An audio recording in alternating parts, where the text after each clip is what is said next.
Students, we know if p of x is a polynomial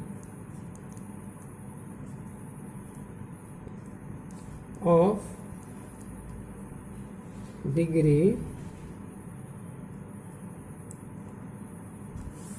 n, then the number of zeros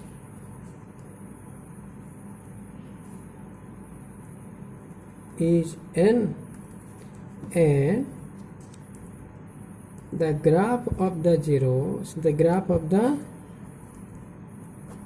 polynomial on equating with y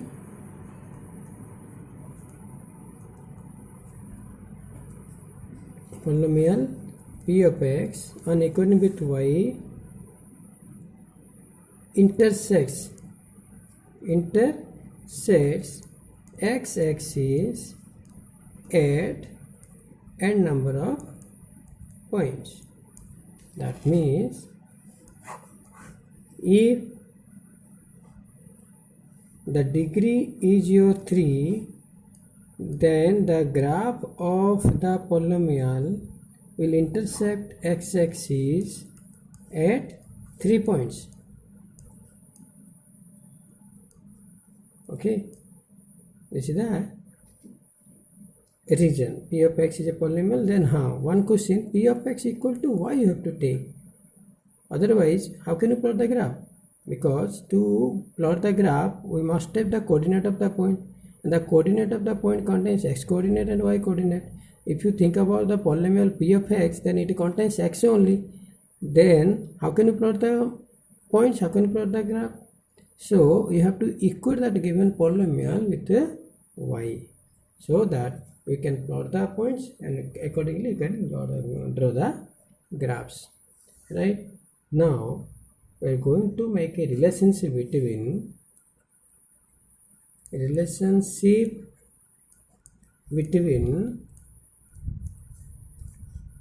zeros and coefficients of the polynomial.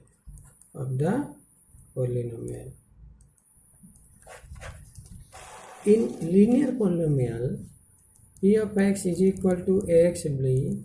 As we are discussing about 0, you have to equal to the 0. So x becomes minus b by a.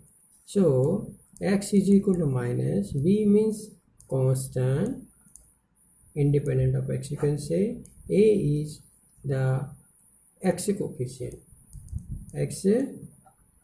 or coefficient of x. So this is one region.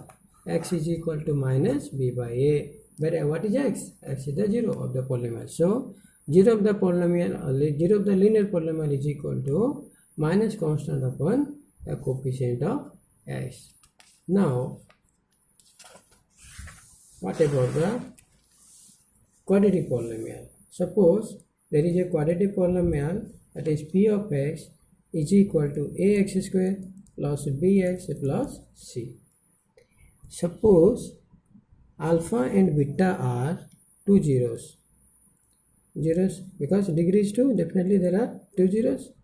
If alpha and beta are two zeros, then definitely x minus alpha and x minus beta are two factors. We have discussed in 9th class, are two factors. If x minus alpha and x minus beta are two factors, then the product with any constant, product of the factors with any constant gives the polynomial. That's why we can say p of x is equal to k is any constant multiplied with the factors that are x minus alpha and x minus beta. Now, what is p of x? We assume p of x is ax square plus bx plus c is equal to k multiplied with terms, that is x square minus alpha plus beta into x plus alpha beta. Clear? Now, ax square plus bx plus c is equal to kx square minus k alpha plus beta x plus k alpha beta. Now, what we will do? Equate the corresponding coefficients. Corresponding coefficients. What will you get? The coefficient of x square on left side a is equal to coefficient of x square on right side a k. So a equal to k. Coefficient of x in left side is b. Coefficient of x in right side is minus k into alpha plus beta. Similarly, constant in the left side c is equal to constant on the right side. So from this you can say alpha plus beta is equal to b upon minus k, and that gives you alpha plus beta is equal to minus b. What is your k? K is equal to a, so minus b by a, as k is equal to a. Right? So one got, what are alpha and beta? The two zeros. So alpha plus beta means sum of the zeros is equal to minus b upon a. Similarly, from this relation, we can say alpha beta equal to c upon k. What is k? Is your c. So c upon a. So alpha beta is equal to c upon a. That means product of the zeros alpha and beta is equal to c upon a. Now you can write minus what is b in the equation. B is x coefficient. So x coefficient divided by x square coefficient, that is sum of the zeros. Now what is the product of zeros? C by a. C means your constant. Constant divided by x square coefficient. So sum of the zeros is minus x coefficient divided by x square coefficient, whereas product of the zeros is constant term of the polynomial divided by x square coefficient. We can discuss with some example also whether this is true for any polynomial or not. You can apply here. There is one example in our book. X square plus 7x plus 10 is one polynomial. Let the polynomial be p of x. Okay, p of x is equal to x square plus 7x plus 10. Then what we have to prove? We are going to find or verify the relations between the zeros and the coefficients. So how many zeros we will get? As it is of x square, the degree is 2, we will get 2 zeros. Okay, and the zeros, relation between the zeros and the constant coefficients. Clear? Now at first we have to find out the zeros. X square, to find out the zeros, we have to equal the given polynomial with a 0. So then we will get x square plus 2x plus 5x plus 10 equal to 0. After solving, we will get x into x plus 2 plus 5 into x plus 2 is equal to 0. Then you can solve and we will get x is equal to minus 2 and x is equal to minus 5. So what are minus 2 and minus 5? These are the zeros of the polynomial. Now what is the sum of zeros? Sum of zeros is minus 2 plus minus 5. How much? Minus 7. Now this minus 7 is nothing but minus 7 upon 1. And what is minus 7? Minus, as it is, x coefficient is 7. X coefficient. So instead of 7, we can write x coefficient divided by what is 1? 1 is your x square coefficient divided by x square coefficient. So sum of the zeros gives you one relation, minus x coefficient by x square coefficient, which is true. Similarly, what is product of zeros? Is zeros are minus 2 and minus 5 gives you 10. 10 by 1. So it is 10 means the constant divided by x square coefficient. So it verifies that sum of zeros is minus x coefficient divided by x square coefficient. Product of zeros is constant term divided by x square coefficient. Clear? Similarly, you can discuss some more questions.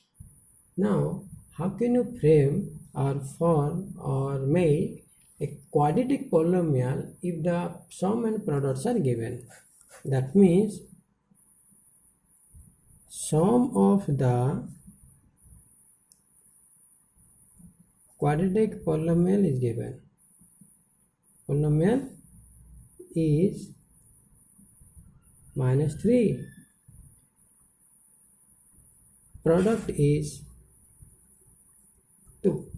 Then how can you find the equation of the quadratic polynomial? Right?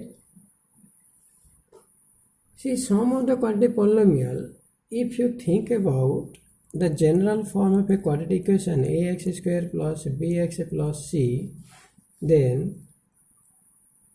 sum of zeros is equal to minus x coefficient by a, and here that is -3. Similarly, product of zeros is constant divided by x square coefficient, and here that is 2. Clear? Now, if we know the values of b, a and c, then you can replace in the given general form. In both the cases, if you compare, the denominator is 1, whereas the formula says that denominator is 1, a. So, from this you can say a is equal to 1, b is equal to 3, c is equal to 2. Now, the polynomial becomes p of x is equal to a is 1x square, b is 3x, c is 2. So, the equation becomes x square plus 3x plus 2 as a is not exactly equal to 1, this is 1k, b is 3k, c is 2k, then you can write here k, comma. Because in every place you will write k x square plus 3kx plus 2k, then after you can take k is common. So, the required answer is p of x is equal to k is constant is equal to your x square plus 3x plus 2. This is the required expression of the polynomial whose sum of the zeros are -3, product of the zeros is 2. So we can say